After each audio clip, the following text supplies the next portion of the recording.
art and history. So a reminder of where we are. What's going on? Today's Wednesday, yes. Today we're going to finish chapter 3, section 3.3. There's one behind you. It's an extra.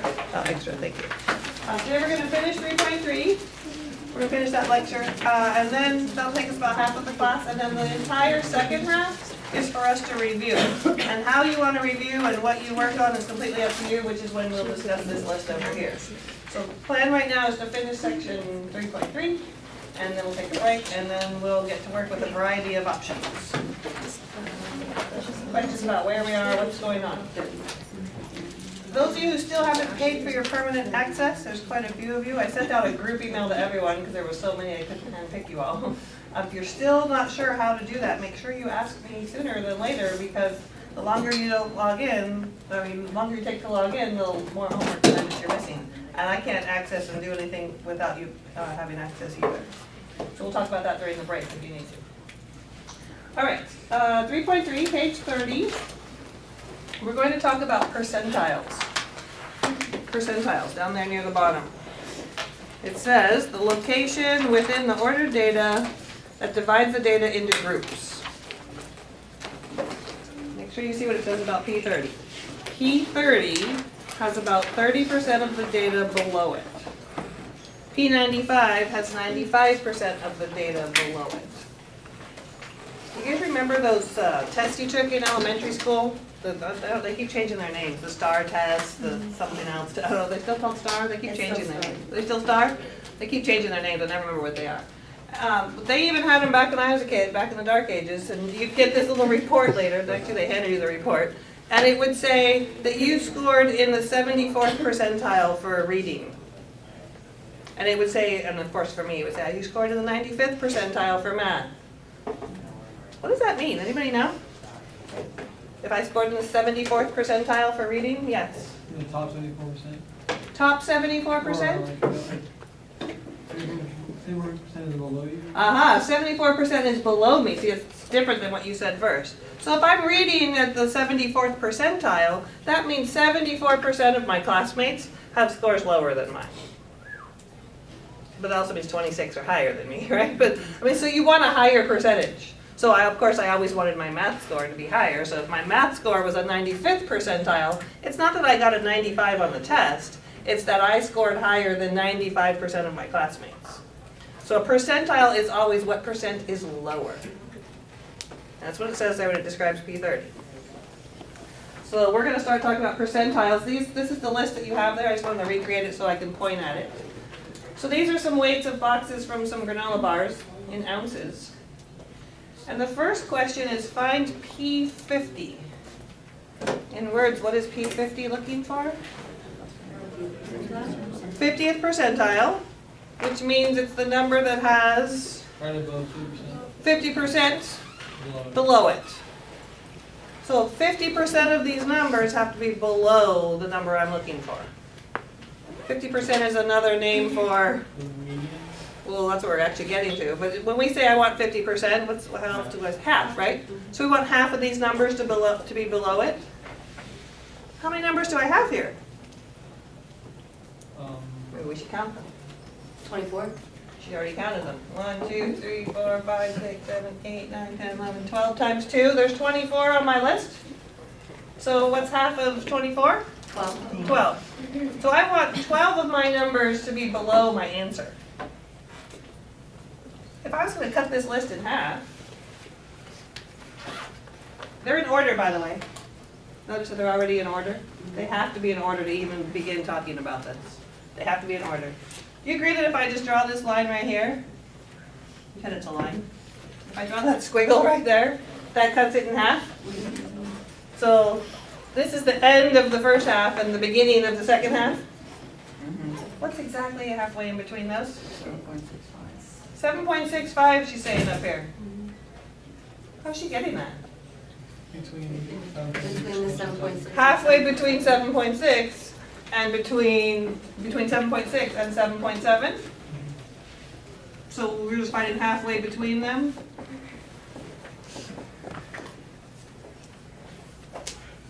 So that's my answer for P50. Now Hector said it a second ago. What did I really just find? The median. Because I found the number that would be right in the middle and it cuts it in half. So that's what it's asking you at the bottom. What's another name for P50? The median. So we already learned percentiles, we just didn't know it. When we learned median, we learned P50. Questions? Okay, the good news is quartiles comes next. It's the same thing. We're just talking in quarters, which we can turn into percents. So we're dividing them into quarters, which I already did, and we talked about that earlier. Let me get rid of my blue squiggle here, confusing me. It says divide it into quarters. These are special names for P25, P50, and P75. Because 25% is 1/4. Where did I write this? P25 is the same as Q1. If it starts with a Q, that means the first quarter, so 1/4 is 25%. If we want P50, we would call that Q2. What else did we call it earlier? The median. Everyone see it's just talking in quarters. And then P75 is Q3, 3/4. Yes. Our calculators give us the Q1 and Q3. Yes, I'm about to show you that. They do. She just said our calculators are going to give us this, right? So here's what I want you to do now. Type this list into L1 and do your 1-var stats like we practiced last time. Type it into your calculator into list 1 and do 1-var stats. If you don't have a calculator with you today, we'll tell you what it shows you. You'll be able to follow us. There's not that much we're going to do. It's the same thing we did last time, but we were looking for standard deviation and mean and so forth. So type your list in there and find 1-var stats. If you need your memory jog on how to get in there, ask me and your neighbor. I'm going to erase this part right here now.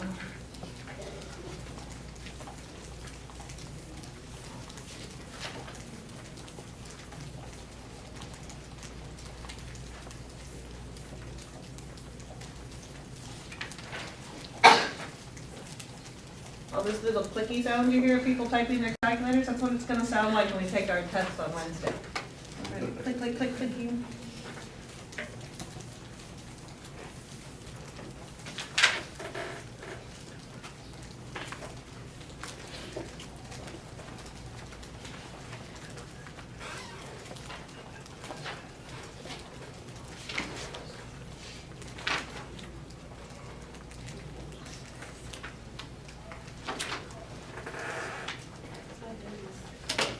So what do we do once we get our, Once you do, you want to go in and do 1-var stats. Use your down arrow. You should see the quartile. oh, okay. Use your down arrow so you can see the quartile.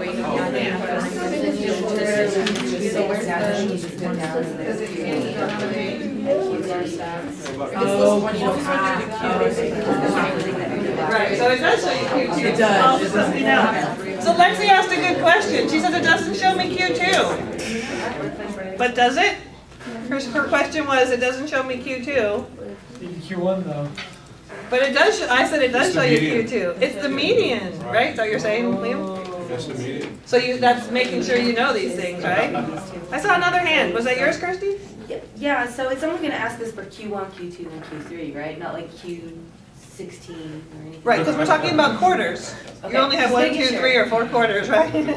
4 quarters would be all of it. So yeah, when we're talking about the Qs, it's only 1, 2, or 3. And technically, it only asks for 1 and 3, because Q2 is the median. So it might ask you to find Q1, 3, and the median, something like that. So we find these so often that they call that the 5-number summary. I'm back about 2/3 of the way down, page 31. The 5-number summary is a list that has the minimum value, the Q1, the median, the Q3, and the maximum. Now, we already found those by doing all this work. What are they called? The 5-number summary. So just looking at this, my lowest number is 1.5. You already found Q1, which was, we did that earlier, 7.3. The median we found was 7.65. The Q3 was 7.95, and the highest is 8.5. So I can do that just from the work we already did, but your calculator should be showing you these same 5 numbers in order. They call it X min, or min X, what do they call it? Min X, so that's the minimum X value, and then the Q1, the median, the Q3. Is that what you're looking at the bottom of your screen? Yeah. Mhm. If you're looking at something different, that means you probably typed the number in wrong into your list. Yes. On the test, do you want us to show our work? Mm-mm. No, we can just write it You in. can just write it in there. So her question was on a test, do I need you to show your work? If you're using your calculator correctly, you can just list your 5-number summary just like this. Now here's the big warning to that. Double check you're typing your numbers in right. Because if you miss one little thing typing it in, I can't give you full credit because I can't see what you typed in wrong. So I always tell everyone, assume you typed it one number in wrong and go looking for it. If you can't find it, then maybe you're okay. So yeah, you can always use your calculator, and you'll just tell me I use 1 bar stats, and then that's your work. Good Oh, question. my median. Yeah, it's just these 5. Then Must it's put it down. right now. Yeah, so double check that you typed every number incorrectly, but it's probably just that you lost a decimal or changed a digit, so forth. So that's called the 5-number summary. So any list of numbers, you can find the 5-number summary. You don't even have to have them in order. You can have them all over the place. You can have 100 different numbers. You put them in your calculator, it's going to do this for you. The list that we used last time, they were giving us this, we just didn't talk about it. We didn't know it yet. So that's the 5-number summary. I should label that here. Questions about that? You do need to know what that means. So on the exam next week, when I say find the 5-number summary, I'm not going to ask you, hey, find the minimum, Q1, median. You need to know what that means. Good? All right. The last thing we're going to do is draw a picture to go with all this called a box plot. One more graph. Thought we were done with graphs? We got one more to do. A box plot. The number, the little dashed lines on your paper down there at the bottom, that's just a number line. I want to label that number line so it fits all of my data from the minimum to the maximum. I probably have way more dashes than you need here. Maybe I'll start with 1 and count by 2s, or every other one. So this is 1, this is 1.5. See what I'm doing here? It might even be too squished for you guys. I just want to start there and try to spread it out a little bit. I'm just labeling that number line to go from 1.5 to 8.5. So I just started at 1. And I'm going to try to keep mine evenly spaced here.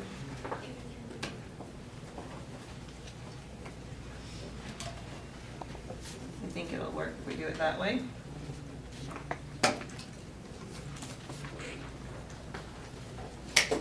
Here's all right if I don't fill the rest of those numbers in between, like we can find where 7.5 is if I don't label them all. I started putting them all in there, but it gets messy. So every other one, so this is 4, so that's 4.5. So just make sure that you can fit your minimum and maximum on your scale here. And again, these have to be evenly spaced. I know mine aren't perfect because I'm drawing them freehand, but you don't want to, say I'm counting by 1s and I'm going to count by 10s. You don't want to spread them out. They have to be evenly spaced on your number line. Kirsty, you okay? Yeah, you're just plotting them on there then, right? Yeah, I'm just marking my number line to get started. I'm not actually plotting these yet. Oh, okay. I'm just making sure that I'm labeling my number line to go with my data. If my data went from 0 to 100, I'd be marking this from 0 to 100. Yes. Is the box plot only for the 5 numbers? The 5-number summary will give you the box plot. You need the 5-number summary to get a box plot. Okay, but is that the only points that we're gonna be labeling? Yes. The 5-number summary will be the 5 things that we're going to put on my box plot right here. So we'll have that labeled. So now up above my number line, I want to draw a vertical line for every number in my 5-number summary. So 1.5 is right about here. There's my minimum. 7.3, that's a little bit tricky to find. This is 7, this is 7.5. So 7.3 is a little bit before that. Maybe here. I'm going to label it up above so you can see what it is. That one is 7.3, not quite 7.5. 7.65. Where's that? Just have to. Yeah, just after the half? So maybe it's here. I'm gonna draw an arrow, otherwise it's gonna be hard to see. 7.65 is in there. A vertical line for each one. 7.95, just before the 8.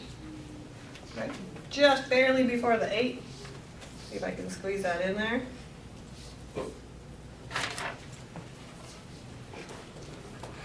And then 8.5 is this last one. So I drew a vertical line for each of my numbers.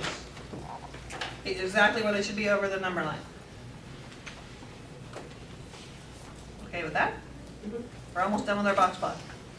Take the 3 middle lines, so the ones that go from Q1 to Q3, so this is my Q1 and my Q3, and connect those with a box. Close those in, top and bottom. A line across the top and a line across the bottom. Sorry, can you see that? Make a box in the middle. And then, from the middle of that box, draw a straight line, or as close as you can, all the way out to this middle over here. It might be a short distance, might be a long distance. From the middle of that box, all the way out to this guy, and from the middle of this box, all the way out to that guy. I didn't label my 1.5 is where I started and my 8.5 is where I ended. So that blue thing that kind of, I think it looks like one of those fighters from Star Wars. It's a little lopsided, I know. It kind of looks like those Star Wars fighters, don't you think? If this one was shorter. That's what a box plot looks like. She's like, she doesn't even know Star Wars. That, and I'm not an artist. But if these were shorter like this, I think it kind of looks like them, really. Don't you think? See it? Someday I'll go to art school. Add that to my list of things to do someday. But ours is kind of stretched out. So a box plot is nice because it's a visual that shows you your minimum, your maximum. You can easily see those. You can see the median. You can find the quartiles. And it shows you how spread out each quarter is. See how this piece is really long? That tells me that my first quarter has numbers that are really spread out. I don't have all those numbers in there, but it's a big distance from 1.5 all the way to 7.3. And these guys are really close. This is really skinny in here. So that tells me that my second quarter, those numbers are all pretty close together. Yes? On a regular box plot, would you label the numbers above the lines, or were you just doing that to show us? You don't always have to number them. It kind of depends on how accurate your scale is down here. If you've given me the 5-number summary, I should be able to read it. If I don't have the 5-number summary, you might need to list them there so I can tell what number you're trying to plot. So as long as I have the numbers somewhere, I can tell what you're doing. But if you didn't have them, then someone wouldn't know. Is that a 7.9? Is it an 8? If you draw like me, who knows? I just put it there so you can see where mine came from. Questions about creating a box plot? Okay? Okay, we're almost done. Interquartile range. The distance from here to here is between Q1 and Q3. Between the quarters is interquartile. Between, right? Between the quartile. How far is it between Q1 and Q3? How far is it from this line to this line? On my number line. She says it's 0.65. Yeah. How are we getting that? You subtract. We're just subtracting Q3 minus Q1. That's what it says. It says interquartile range is Q3 minus Q1. The shorthand for interquartile range is IQR. It's just Q3 minus Q1.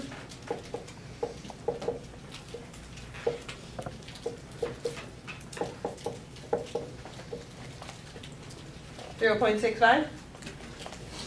So that tells me how far it is between here and here. That means the middle set of my numbers, 50% of them, the middle 50%, are only spread out by less than 1. They're 0.65 maximum that didn't spread between them.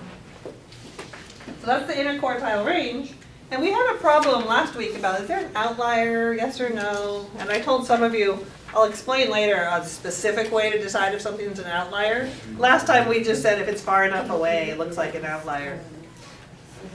An outlier, let's see what this says here, is data values that are above Q3 by more than 1.5 times the IQR, or below Q1 by more than 1.5 times the IQR.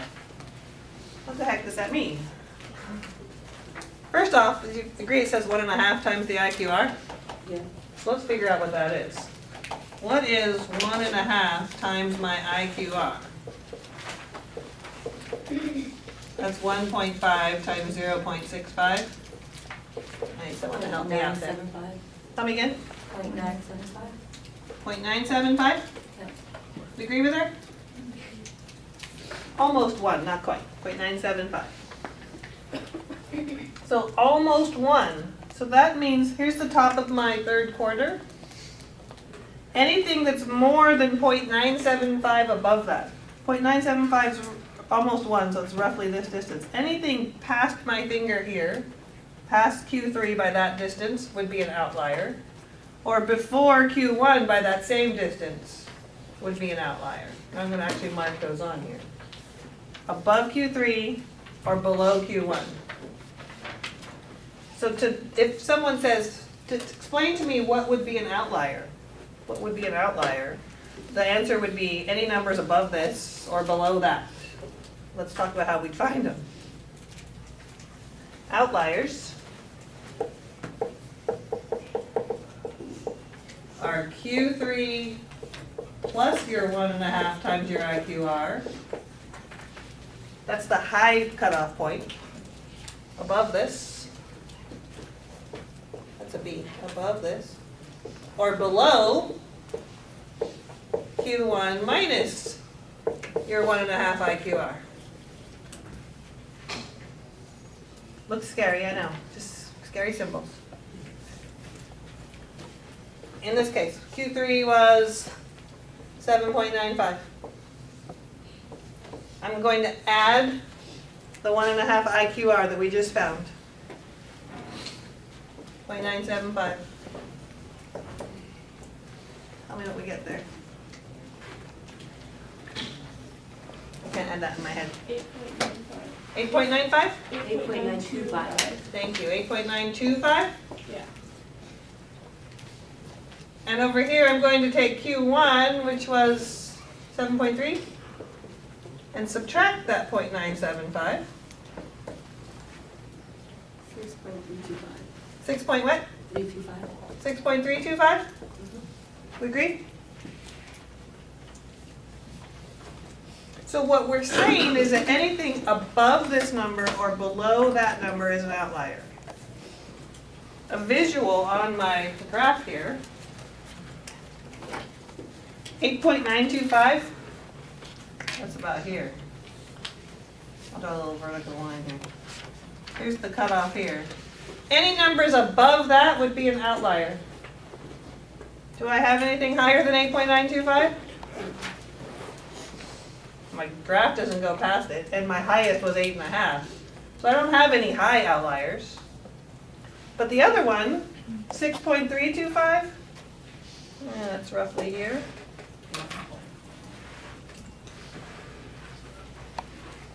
Barely squeeze that in there. Any numbers lower than that would definitely be outliers. So because my graph goes past that, I know I have some outliers. And I just need to look up here now and see which ones are lower than that. Which numbers are lower than 6.325? Just that one. So 1.5 is my only outlier. I could have had a whole bunch. I could have had like a 1.5 and a 2 and a 3. I mean, any numbers listed that are lower than that. So this is a visual. You do not need to put these red things on the graph.